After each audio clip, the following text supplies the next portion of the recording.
We are live. I was gonna say, who's starting this thing? Yeah. Just give it a little second to work. Yeah. John Corral, Top Western Home, Mass Live, here live before the Celtics-Pacers Game 1. First question: how excited are you? Playoffs are here. Man, honestly, like no snark whatsoever. Sometimes in this job we can get a little salty, we can get a little jaded, a little bit. I'm really excited. I love the playoffs. I think it's so much fun. Every year, like it feels very different in the Garden. It feels very different when the playoffs roll around. So I'm really excited to get this thing going. I'm excited to see. The Celtics have been talking for weeks and weeks, like how much they're excited for. You trying to get through? All right, let's get it. All right. That's all right.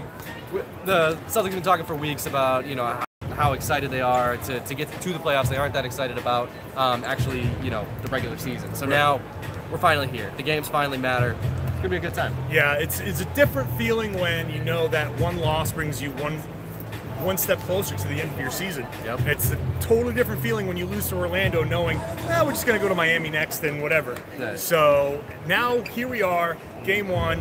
The Pacers are here. There's no Victor Oladipo, we know that. So the Celtics do not have Marcus Smart. We do not know who's going to start for him at this point. We're guessing. My pitch has been Semi Ojeleye. Your pitch has been Semi Ojeleye. I like the idea of Semi Ojeleye because, and I'm only looking for like 5 minutes per stint.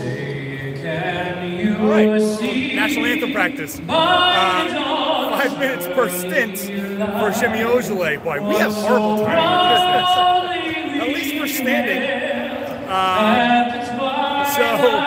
I like Shemi because he keeps the rotations intact. What do you think of the idea of Shemi as the starter, and who would you start? I think it's an intriguing one. I think Ojeleye he brings a lot of nice things, especially against a team like Indiana. Indiana, like, who's big, they're physical. Shemi's big, Shemi's physical. I think that makes a lot of sense. I also think, Gordon Hayward has been playing really, really well with that starting lineup. Shout out to Elizabeth who's asking us who. I have no idea. It's really loud in here. You guys even hear us? I think that the Celtics have a lineup with Hayward, Irving, Horford, Morris, and I believe Tatum. That is plus 41.3 in about 120 minutes this season, which is a small sample size. But that lineup has been death. It's been really, really good. I think that's worth exploring, looking at. We'll see.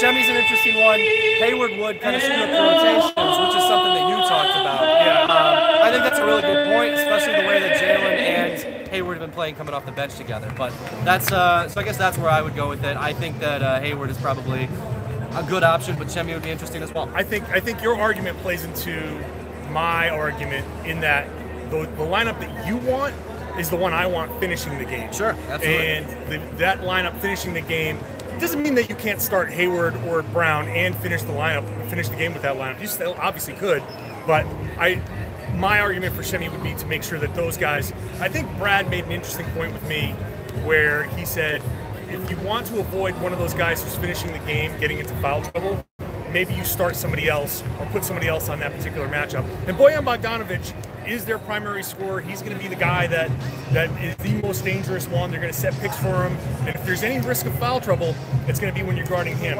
So that's going to be part of my argument. Yeah, and I think, honestly, Bogdanovic, Shemi's a good matchup for him. Shemi's big. He's going to bother him. He's going to get into him physically. Like, Bogdanovic is like a very talented player. Shemi's way stronger, just way more powerful. And I think I could see that being, problematic for a guy like Bogdanovic who wants to shoot. Like, everything from him, he's got a lot of different tricks. He's got a lot of little things, but everything for him sort of comes from his shooting. So if you've got somebody who's bumping you off your spot, who's not letting you get around picks the way you like to, that's one of the reasons Smart was so good with him. I think I could see the Shemi argument. I think the Celtics have a lot of good options with that. I think it's going to be Jalen. If we're actually making a prediction, I think it'll probably be Jalen, who's been playing well and would probably match up, especially around screens, pretty well with Bogdanovic. But Shemi would be interesting, Hayward would be interesting, and I think Jalen's probably the pick. So. Probably the pick. And Brad's smarter than us. So. Yeah, just a little bit. One thing that the Celtics need to watch for, as we've been saying all along, The offensive rebounds, the bigs have hurt them. Pick and roll defense for the Celtics is imperative here, especially when Domantas Sabonis is on the floor, because he is a excellent pick setter.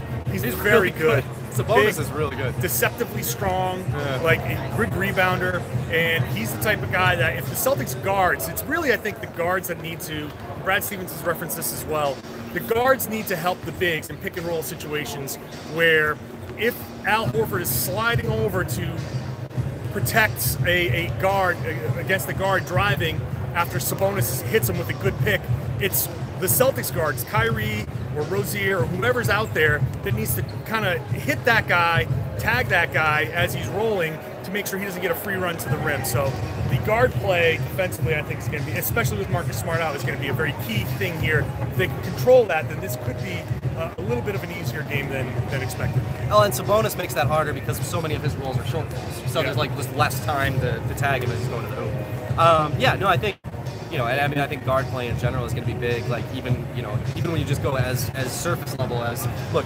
Kyrie is going to punish Darren Collison. He's done that all season. You know, Collison is like a so-so kind of defender of guards, and I mean, Kyrie is not a so-so scoring guard. So I think he'll get that ball in the bucket. So yeah, I mean, I think should we make our predictions for the series here? Well, first, what's your prediction for Game 1 here? What do you think? We should have looked up the line before we got on here. We should have. I think the Celtics are going to come out with a little bit more purpose. I think this is the game that they've been looking forward to. They're going to come out strong. My question and I also think they got a warning shot from yesterday. Brad kind of like downplayed this, but I thought it was an interesting question pregame. You can lose these games. Yeah, absolutely. The Sixers lost one, the Raptors lost one. You got to be nervous about those. Like you have to be focused. It's the playoffs. These teams are good. Yeah, you can't mess around. There are things that are going to be different in these games. There's going to be no open lane. If you get a breakaway, somebody's trying to chase you down and block that shot or foul you or something. There's not going to be that easy run to the rim anymore. There's going to be, even if you're down 30 or up 30, that team's going to keep trying to fire back because they know elimination is there. So there's no let up on either side.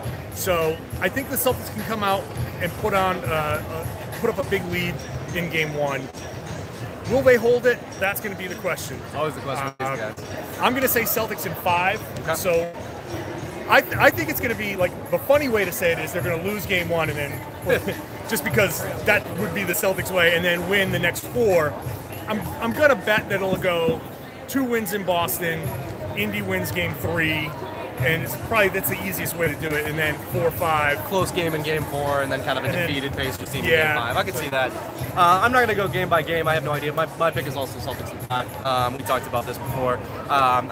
I think Indy's good enough to get 1. I think that, you know, they'll probably, the Celtics, especially if the Celtics go up like 3-0 or something like that, I could see Indy like coming out and kind of punching them in the face, for, like punching back for a game. Today, I think the Celtics win, you know, somewhere between like 5 and 10 points. I think, you know, this is a tough Pacers team, but the Celtics are just better. Like they're just a better basketball team, and they're going to be focused. All of the things that are true about the playoffs, the Celtics are used to that. You know, Jalen, Tatum, like even the young guys, they've been through it. Gordon Hayward might be the least experienced of the bunch, but, you know, he's coming off the bench. Kyrie's been through everything playoff-wise. I mean, that guy, and he talks about it. He loves to talk about it. You know, Horford has been really good. I think that the Celtics win this one. They're ready for this. They've been ready for this, and I think they come out with this series in 5 games. I agree. Top-end talent wins these playoff series, and the Celtics have it. Pacers just don't without Victor Oladipo. So that's it. We're done here. We'll be back before Game 2. Thanks, everybody. Next button.